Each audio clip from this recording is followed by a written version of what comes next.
Bismillahirrahmanirrahim. Assalamualaikum warahmatullahi wabarakatuh. Alhamdulillahilladzi nahmaduhu wa nasta'inuhu wa nastaghfiruh wa na'udzu billahi min shururi anfusina wa min sayyiati a'malina may yahdihillahu fala mudilla lahu wa may yudlilhu fala hadiyalah.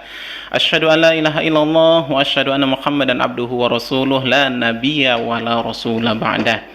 Kaum muslimin, kaum muslimat yang dirahmati Allah Subhanahu wa taala, segala syukur kita ucapkan kepada Allah Subhanahu wa taala. Alhamdulillah pada bulan suci Ramadan ini kita senantiasa diberikan Allah kesempatan mengulang kembali ibadah bulan suci Ramadan dengan tujuan dan niat supaya memang puasa bulan Ramadan ini bisa membentuk kita menjadi orang-orang yang bertakwa, karena sesungguhnya memang hakikat dari berpuasa itu adalah menjadikan orang-orang yang menjalaninya dengan sungguh-sungguh menjadi orang yang bertakwa di sisi Allah Subhanahu wa taala.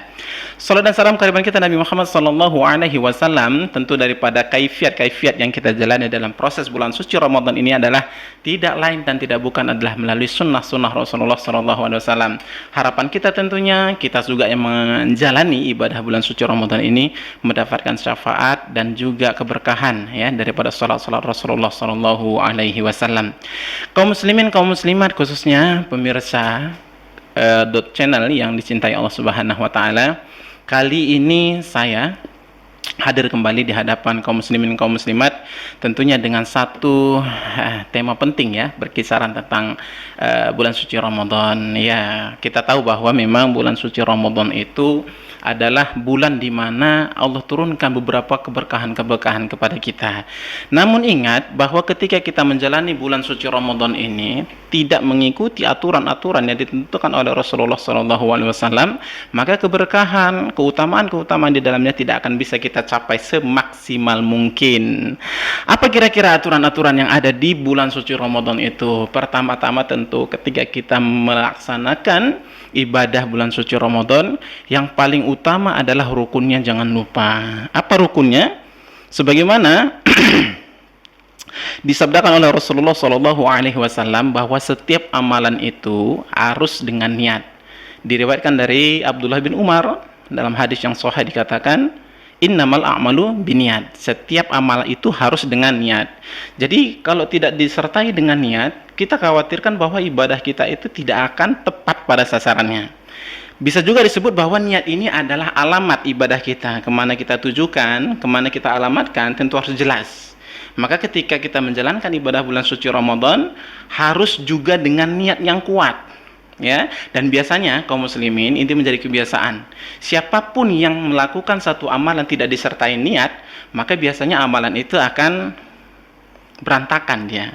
Bukankah pernah kita ketika kita bersama teman-teman kita, ketika dia melakukan segala sesuatu perbuatan atau amalan, kemudian dia berantakan dan perbuatannya, apa kita sampaikan kepadanya atau kepada mereka?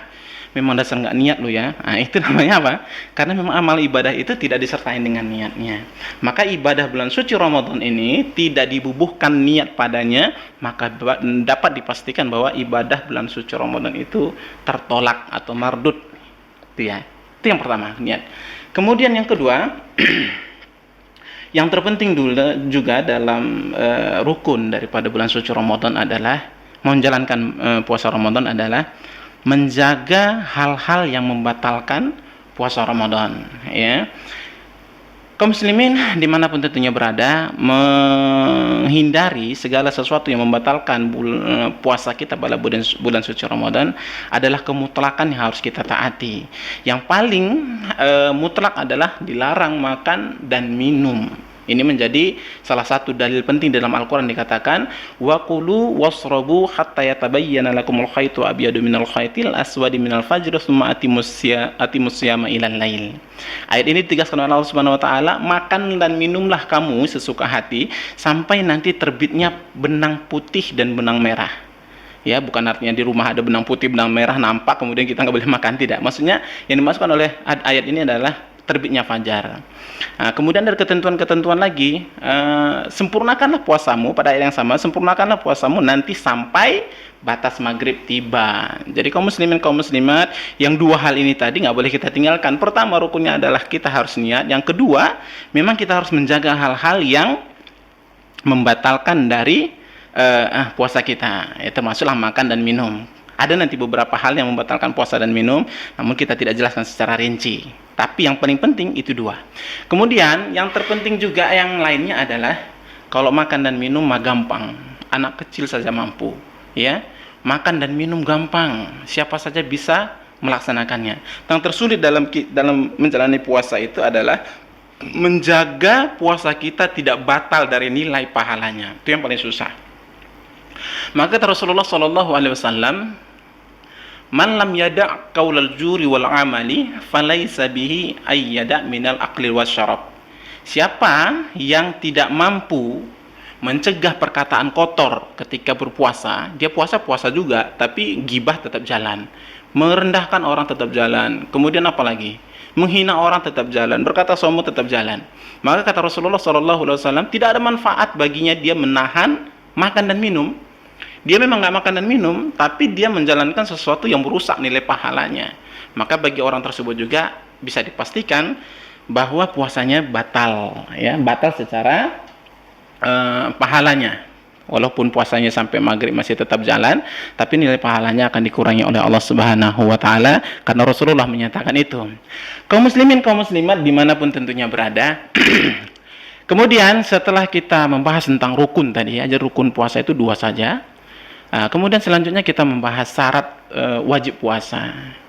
Syarat wajib puasa ini adalah yang pertama orang Islam, ya, orang Islam yang tentunya disertai dengan keimanan kepada Allah Subhanahu wa taala. Karena dalam Al-Qur'an memang diseru itu orang yang beriman, bukan orang Islam. Tapi menjadi syarat menjadi syarat wajib puasa adalah orang yang Islam. Tapi ayatnya disuruhkan apa? Ya ayyuhalladzina amanu kutiba alaikumus syiyam kama kutiba alal ladzina min qablikum la'allakum tattaqun. Ayat ini menyeru orang-orang beriman, tapi hakikatnya adalah orang yang Islam dan sekaligus disertai dengan keimanan kepada Allah Subhanahu wa taala. Banyak di antara kita sekarang jamaah kaum muslimin dimanapun berada, banyak sekali orang Islam tapi tak beriman. Fakta dia tidak beriman adalah dia Islam tak sholat, dia Islam puasa jarang-jarang, dia Islam juga tapi zakat tolak. Ya, itu namanya dia Islam. Istilah kalau kita di kampung sering kita sebut dengan istilah Islam KTP, ya. Di identitas dia Muslim, di identitas dia Islam. Maka yang disuruh dalam Al-Quran adalah orang yang beriman, walaupun kendati pun menjadi syarat wajib adalah Islam. Kemudian yang kedua, setelah dia Islam adalah berakal, sehat. Artinya orang tersebut tidak gila. Jadi kalau Bapak Ibu jamaah kaum muslimin kaum musliman, anak-anak kami dimanapun berada, kalau ketemu orang yang badannya besar, sehat, kemudian dia tidak berpuasa, bisa jadi ada beberapa kemungkinan dia bukan Islam. Kemudian yang kedua, bisa jadi dia gila. Jadi kalau orang gila tidak ada tuntunan wajib bagi dia untuk menjalankan ibadah puasa, ya, kaum muslimin dimanapun tentunya berada. Kemudian selanjutnya adalah menjadi syarat wajib, menjadi syarat wajib berpuasa adalah ditentukan harinya. Syarat sah, ya, ditentukan harinya. Jadi tidak sembarangan hari berpuasa. Seperti bulan Ramadan ini, kita tidak bisa puasa Ramadan di bulan-bulan yang lain selain bulan suci Ramadan. Jangan puasa Ramadan di bulan Syawal. Tidak boleh puasa Ramadan di bulan Zulhijjah, gitu. Ditentukan Allah dan Rasulnya kapan waktu kita berpuasa, yaitu di bulan suci Ramadan, ya, untuk menjalankan ibadahnya. Kemudian ada juga hari-hari tertentu memang kita dilarang untuk berpuasa. Jamaah yang dirahmati Allah Subhanahu wa taala, hakikat daripada kesemuanya adalah menjadikan kita bertakwa di hadapan Allah Subhanahu wa taala. Makanya kalau sudah berpuluh tahun usia kita sekarang ini, kalau bisa kita hitung sudah beberapa kali kita menjalankan ibadah puasa di bulan suci Ramadan, yang mana tujuan daripada puasa Ramadan itu disebutkan dalam ayat itu adalah menjadi orang bertakwa. Kalau belum juga bertakwa, berarti ada yang salah dalam ibadah puasa kita, ya. Bisa jadi seperti itu tadi, bisa jadi seperti yang saya sampaikan tadi, bahwa orang tersebut bisa jadi dia sanggup menahan makan dan minumnya tapi tak sanggup menahan lisannya. Bisa jadi dia sanggup menahan makan dan minumnya, tak sanggup menahan tangannya, ya, mencuri dan lain sebagainya, atau menzolimi orang lain. Ini menjadi beberapa sebab bahwa puasanya tidak memberikan manfaat pada dirinya, kendati pun berulang-ulang ia lakukan selama hidupnya, ya, berulang-ulang dia puasa terus, tapi dia yang ditunjukkan kepada orang lain atau ditunjukkan kepada pribadinya sendiri adalah nilai dari puasa, bukan nilai dari puasanya, fisik daripada puasanya, bukan berarti nilai atau pahala dari puasanya. Jadi kaum muslimin, kaum muslimat, tentunya kita berupaya semaksimal mungkin kira-kira bulan Ramadan kali ini bisa membentuk, ya bisa juga harapan-harapan kita kepada Allah Subhanahu wa taala di bulan suci Ramadan ini memaksimalkan segala ibadah-ibadah sunnah. Di antaranya tentu salat qiyamul lail. Janganlah pernah kita sepelekan. Ini kadang-kadang Allah sunnah saja pun sehingga tidak datang ke masjid. Allah sunnah saja pun tidak mendengarkan tausiah Ramadan.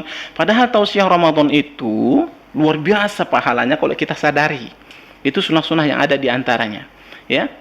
Apa kira-kira yang terpenting dalam sunnah-sunnah Ramadan itu? Di antaranya tadi sebutkan qiyamul lail.